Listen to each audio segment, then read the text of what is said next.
Our second reading today comes to us from the Gospel of Luke, chapter 19. It is the story of Zacchaeus. And I don't know if this is why I was asked to read this passage, but Zacchaeus is indeed short in stature. Here are these words. Jesus entered Jericho and was passing through. A man was there by the name of Zacchaeus. He was a chief tax collector and was wealthy. He wanted to see who Jesus was, but because he was short, he could not see over the crowd, so he ran ahead and climbed a sycamore fig tree to see him, since Jesus was coming that way. When Jesus reached the spot, he looked up and said to him, "Zacchaeus, come down immediately. I must stay at your house today." So he came down at once and welcomed him gladly. All the people saw this and began to mutter, "He has gone to be the guest of a sinner." But Zacchaeus stood up and said to the Lord, "Look, Lord, here and now I give half of my possessions to the poor. And if I have cheated anybody out of anything, I will pay back 4 times the amount." Jesus said to him, "Today salvation has come to this house, because this man too is a son of Abraham. For the Son of Man came to seek and save the lost." Thank you, Betsy. Part of Betsy reading it is because I don't like Zacchaeus. He is not a character I have ever been quite fond of. I find his story to be a bit simplistic when we try to show him as an example of a character that we're supposed to emulate and be more like. Zacchaeus doesn't do it for me, and you can disagree with me on that, but I'm going to take the next 10 minutes to convince you of why he is despicable. And that's an okay thing, because I think it actually makes it a little more entertaining, if nothing else. He's flawed. He's not just this good character of faith. When I was in seminary, I was able to weasel my way into a couple of film classes over at Princeton, because apparently I was able to convince folks that I needed to do film studies to make me a very good pastor.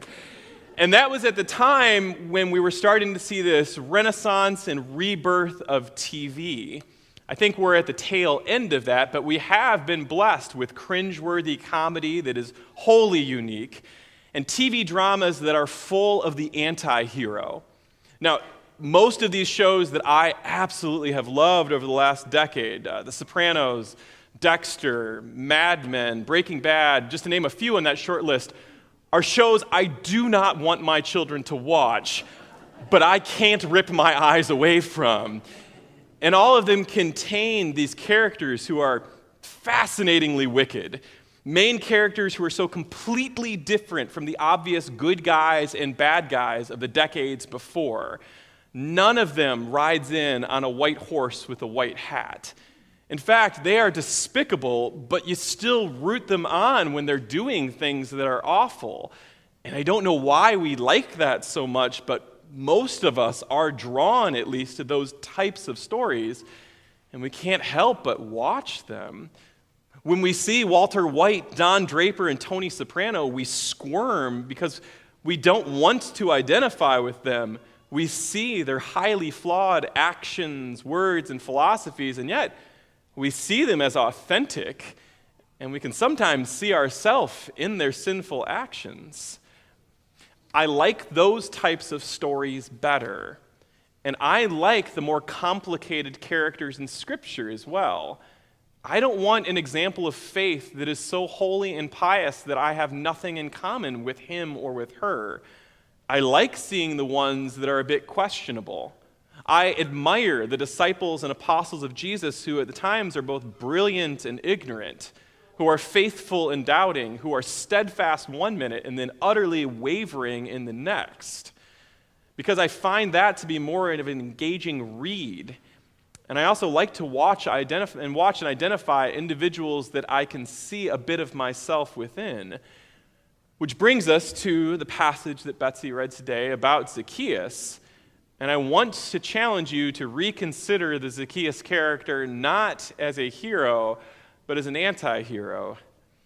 The story of Zacchaeus is not so easily summarized as it was when I was a child, I don't believe. with the cute song about the wee little man who climbed up a sycamore tree. And I remember in Sunday school even cutting out Zacchaeus and putting him in a little paper tree. And oh, look, even though you're short, Andrew, you can be like Zacchaeus and have all this faith, and God will see you. And that's great until I grew up and got tall and thought I have no need for Zacchaeus anymore. Jesus would see me at least above 2/3 of the people in the room. And then we think about this great sycamore tree that he goes up inside of, but honestly, when my own kids climb a tree, especially a tree like a sycamore that has lots of big branches and leaves all around, it's a tree that you climb into to hide so your parents don't see you. So he goes to see Jesus not with the rest of the crowds, not in the middle of the road where he'll be obviously identified. He goes in a safe, comfortable little hidey hole where he can be a bit anonymous and he can observe Jesus, but not have to actually interact with Jesus. Then we see him, of course, recognize, and Jesus calls down to him and says, I'm going to have dinner over at your house tonight with all my friends. That part Pastor Drew affectionately calls subversively forced hospitality. It's what clergy used to do as well, where they would just show up to your farm and say, I'm here, what are we eating? And you'd be forced to welcome all of us highly esteemed pastor types and feed us whatever we liked. Those days are long gone, I must admit. But if I'm looking at you and you don't have lunch plans today, I don't either.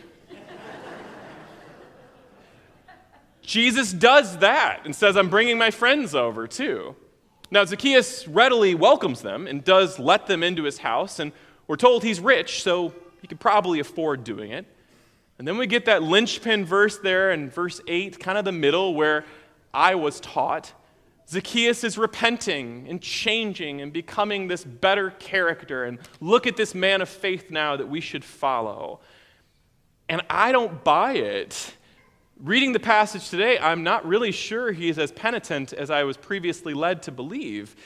In fact, I would argue that he is not an example of strong faith. There is faith, but he's a cautionary exemplar. He's an example of what to do, be, and become in order to be a follower of Jesus, but only at the barest of bare minimums. He does what he's told when he's asked, and he offers this verse 8 about giving money to the poor and returning the gifts that he has stolen from people. Not so much because it's this great act of faith, but I would argue he's caught. It's like my kids doing something wrong. Let's say they break something and then come back to me and say, Dad, I broke it, but I will fix it. And you should recognize how wonderful I am for fixing it now. I'd prefer you not break it in the first place. And just that you're going to fix it and tell me about it, it doesn't make you the hero of the story. You still did the thing you shouldn't have done. And whether there's any doubt in the ears of the readers for Luke, we're shown Zacchaeus in the light and context of other rich people who did right and wrong behavior. We see in the chapters leading up to this all sorts of verses about how we should be spending our money and what to do if you have money. We saw last week with the rich man who stepped right over Lazarus. We see in the passage immediately before that the rich young ruler who goes to Jesus and says, I want to follow you. How do I do it? And Jesus says, well, what are the commandments? And the young man says, I've honored all of the commandments. I have done exactly what you asked me to do. And then Jesus says, great. Now just give away all of the possessions you have and come follow me. And the rich young man feels bad about that because he has a lot of stuff. Well, here we have Zacchaeus right afterwards who's saying he's giving away half of his things. Not all of them, like the rich young ruler. And God bless him, he's going to return the money that he stole. Still not that much of a hero in my eyes. Tax collectors back then are very different from tax collectors now. You see, in order to become a tax collector in the century before Jesus and the century right afterwards, you would bid on it like a contract. Rome would say, for instance, East Lansing needs to be taxed, and they would have a minimum amount of money that they think East Lansing should be contributing. And any number of people would volunteer to collect that and pay Rome. You would say, Rome, I will give you $10 million then, and they only want 9. Well, that's wonderful. Rome is happy and says, good, give me 10 million. The tax collector would hand over the money right now, and then it would be their job to go throughout the city and collect the necessary amount to cover that $10 million they just gave to Rome. What the government said is, though, you can get as much as you want. Anything above 10 million, it's yours. And we will back you up so that you can extort the money. You can punish people who don't give it to you. You can threaten them. You can beat them. You can destroy their businesses. You can even kill and crucify them. We don't care as long as we still get paid at the end of the day. And so the people who volunteered to be tax collectors are necessarily going to be taking advantage of their neighbors. And some of them would charge 2, 3, 4 times as much as what the tax bill would actually be. The problem is the people who are paying that tax never knew what was actually going to Rome. So the tax collector would threaten them with the might of the Roman Empire, that if you don't pay this much, Rome will come.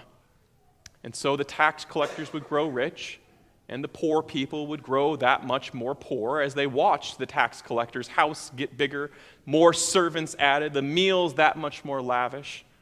Well, that's Zacchaeus, this rich, obnoxious man who is having Jesus come over into his house, and people are ticked by it. And Zacchaeus offers in verse 8 this passage that Betsy read that we have translated as, I will give half of my money away, and I will return to the poor 4 times.